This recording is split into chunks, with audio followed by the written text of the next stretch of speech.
Before we get into the video, I want to quickly tell everyone that I went and got extensions put in my hair. It's actually fairly long. It comes all the way down to here is where they're at. I went and got, I believe they're beaded. I'm not actually sure. She fit me in.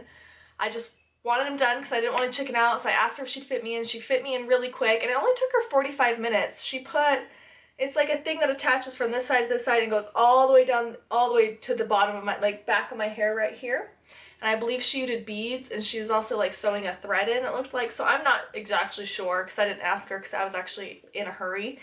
But I absolutely love them. She didn't dye my hair. I told her I loved the color of my hair and I didn't really want to change it, and so she just matched them as close as she could get them. But yeah, I absolutely love them. I've been debating about getting extensions for a while now, and then I just kind of got up the guts to go do it, and I love them. Okay, so into the video. Today we are talking all about beauty sponges. Okay, we're going to be talking about how to take care of them, how to wash them, how long you should have them, and beauty blender dupe. And we're going to be talking about which ones I think are the best dupes. Let's get started with each individual beauty sponge and what I like about them, what I don't, and which one is my absolute favorite beauty sponge. And then we'll go more into how to wash it and all that stuff. So first we're going to talk about Dusty. This is the original beauty blender that they came out with, and then I bought another one in the light pink. This one is not wet at all, and this one is wet, so you can kind of see the size difference. Yes, so this was the very original. This one runs for about $19. I love that it comes to an absolute point, so you can really get into under your eyes and right here. And then I love that it has the bottom because you can really pat all over your face for a fast application. And this is what everyone else is usually trying to replicate or trying to create a dupe of. So I'm just going to go ahead and grab from the top some that I've been using. So this one right here is the NYX Beauty Blender. This runs for about $8, and I don't know if you can buy it at Ulta. I actually ordered it online, but it has like a rounded bottom, just like the Beauty Blender, and then it has this ridge right here that kind of goes straight up. And I really like this for getting concealer under my eyes. I love this little flat edge. And I also love that it has the rounded bottom, just like the Beauty Blender, for, you know, faster application. The only thing I don't like about it that I like more about the Beauty Blender is the pointed tip. You can really get into your inner corner, and I put concealer in my inner corner because I have like blues, you know, blue undertone in there, so I'll put like a corrector right there, and you can really get in with this point, and you can't really with this one. This one I'll almost kind of fold it to mimic the point of a beauty blender to get in there. Now, density wise, it's the exact same as the beauty blender. There's a lot of the ones that people are say are dupes, I think are a little bit stiffer than the beauty blender, and I don't like that. I like it to be ultra soft. And this one is very comparable to the actual beauty blender in softness. I just wish, I mean, I like the ridge, but I hate that I have to either kind of morph my beauty blender to get into there or reach for another one. Whereas this one, I don't have the ridge, but I don't reach for another one because I can still use the rounded part to blend out my concealer as well. Out of these two, I still like the Beauty Blender a little bit better, but this is still a very nice dupe for only $8. All right, the next one I'm going to go in with is the Morphe one. Now I'm going to come off right off the bat and say the Morphe one is not as soft as the Beauty Blender. The Morphe one, like I'll push, the Morphe one is a little bit more dense. So it is a little more stiffer, and I find that the ones that are a tad more stiffer soak up a little bit more product than the ones that aren't. Shape, it really doesn't, I don't know what this little hourglass shape is. Maybe it's for holding it, but it really doesn't do much for me. I'd be just as fine with this shape as this shape. I do like the pointed edge, you can get in there, but again, this runs for $6.99 on their website, and this is $19, so you know, I guess you can decide whether it being a little more stiff is worth paying a lot less than for the original Beauty Blender. Okay, I'm gonna go in with another one. And this is actually a duo. This is Eco Tools. Eco Tools just came out with this duo pack, and it comes with a Beauty Blender, and then it comes with this smaller, and it even said on the package, stiffer for blending out concealer because concealer's a little thicker, so they wanted it to be a little stiffer. I think that's crap. I really don't like a stiff beauty blender. I like mine to be super soft. So for me, this little beauty blender is kind of just something I never used. I did try it out, but I just didn't, I don't know, I just didn't really like it. It's got this straight beveled edge. I'll show you up close. I guess I just find that having to do 2 beauty blenders is kind of annoying, and so I know this one's for concealer, but honestly I would never use it. I would just like to be able to use one beauty blender, or one beauty sponge for foundation and concealer. I really do like it. I like that it has this line right here, because I know for girls that set their makeup to have that line, you can really get a nice perfect line under your contour to set the makeup underneath. And this could really be used for anything. Like if you're like exploring contouring your nose and you want to dip this in like a bronzing powder, you could get that straight edge, you know, with no problems, just going right up against your nose. I actually really like this one.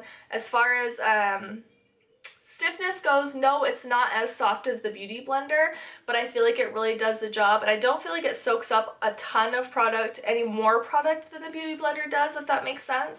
But also, for getting in the inner corner, you can just turn it right here, and it's got this little point right here, and it gets in there just perfectly. So I actually find that this one, like, I like this design better than this design, because I feel like this inner corner right here gets in there really nicely. Okay, so the next is my absolute favorite beauty sponge is the Real Techniques one. Now, as in softness, it has the exact same softness as the Beauty Blender, which I love.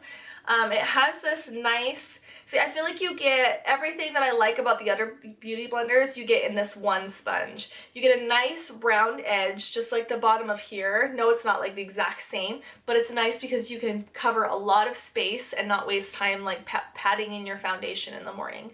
You also get this nice beveled edge right here. Is that what it's called? A cut edge, a beveled edge? I don't know. For getting underneath and just blending your concealer seamlessly. It doesn't have like the straight edge like the Eco Tools does, but you still can put powder on it and get a nice clean cut because of the clean edge right there. And then it has the point for putting concealer on in your inner corners or getting your foundation right in there. But you can buy them at Target, Walgreens, Walmart. I mean, you can really buy Real Techniques anywhere. Yeah, this one is my absolute favorite. In fact, I reach for this one more than I reach for my Beauty Blender, just because I feel like because it's bigger, it is a little bit bigger. Like there's the size wise. I feel like I can blend my foundation a lot faster with this whole side, and I just kind of tap, tap, tap. Whereas this one, you only have that small circle, so it takes me a little bit longer.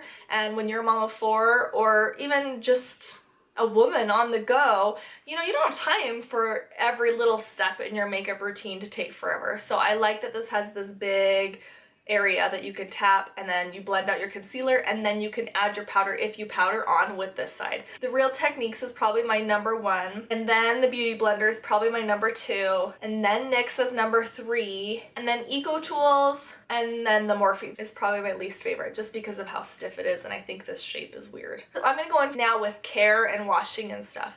You're only supposed to keep a beauty sponge for about 3 months. I'm not gonna lie, I've kept mine for a lot longer because when I first purchased this, $20 for 3 months, like, no thanks, I'll keep using it. And I believe if you care for it properly, you can probably keep it for a lot longer. But I thought it would kind of be fun to cut in half my old Beauty Blender. And this is so old. It dropped on the floor, so it's all dirty, but it's so old. It's kind of sad how old it is and how long I've kept it. And it even has like little rips in it from, I think my son thought it was so cool and like bit into it. See all those little teeth marks? And I just kept it around because $20 for a little sponge is kind of crazy and I didn't want to waste it. So, but I actually recently repurchased this one, the light pink one. It kind of looks dirty, and all of them are dirty because I use them, and I'm not going to wash them all perfect just for a video. So let's cut into this one and see if it's like gross inside. Okay guys, that's not bad at all. Here it is. That is the middle. So, I mean, it really doesn't soak up as much foundation as you think. Yeah, that's kind of interesting that it actually doesn't go that far in, but it'd go a lot farther, and I've used this for a good year.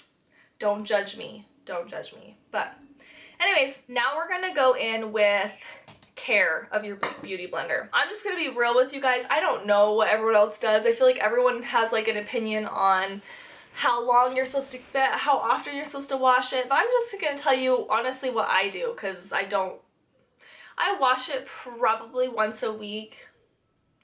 If I'm having an off week, maybe once every 2 weeks.